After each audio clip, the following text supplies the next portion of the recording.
বিশ্বজ্যোতি ভট্টাচার্যের পৃথিবী কি শুধু মানুষের হয়? কণ্ঠে আমি উমা ভট্টাচার্য। পৃথিবী কি শুধু মানুষের জন্য, অন্য কোনো প্রাণীর নয়? মাটি, জল, বাতাস, সূর্যের আলো শুধু হোমো স্যাপিয়েন্সের সম্পদ? কথা তো সেটা ছিল না।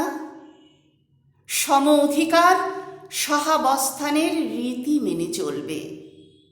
প্রত্যেকে নিজস্ব বসতি এলাকায় বিকশিত হবে, এই তো সূত্র ছিল।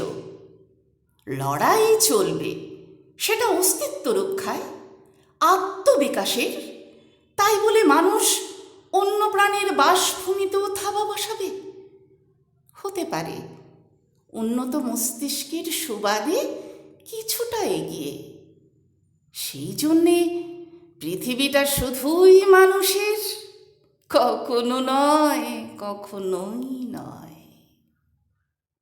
মানুষ এই গ্রহের অন্যতম সদস্য মাত্র, মোটেও একমাত্র নয়।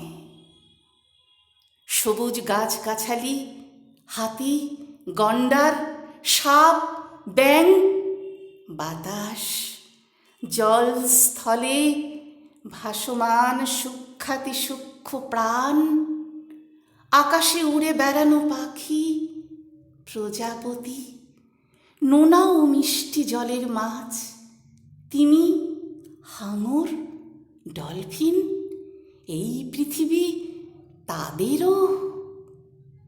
নদী, মাটি, আকাশে আছে সমান অধিকার। ভারসাম্যের সেটাই তো প্রাথমিক সূত্র ছিল।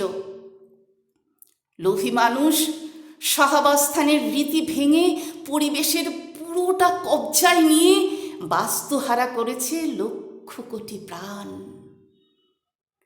এখন তাদের অনেকেই বিলুপ্ত প্রায়।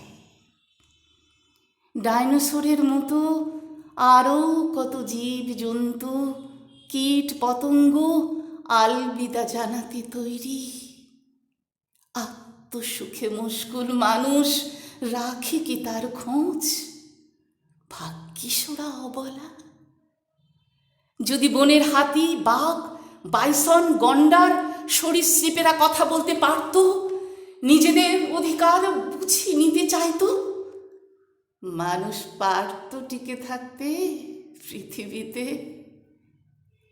সবুজের চিতা সাজিয়ে নদী জলাশয় দখলে নিয়ে শহর নগরের ফনফুনিয়ে বেড়ে চলা স্তব্ধ হতো। সেই দিন আসছে বন্ধু, কারণ পৃথিবীটা মানুষের একার নয়, প্রতিটি জীবের। সেই ভারসাম্য যত কমছে, মানুষের অস্তিত্বের সংকট ততই বাড়ছে।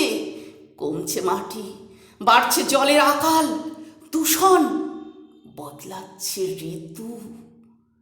যে মাটি ছিল সাপ, ব্যাঙ, ব্যাকটেরিয়া, ভাইরাস সহ লক্ষ কোটি প্রাণের বাসভূমি, বিষ ঢেলে তাদের সমাধিতে দাঁড়িয়ে মানুষ যে সভ্যতার কথা বলছে, সেটা যে ভঙ্গুর, বুঝতে কি সময় লাগে?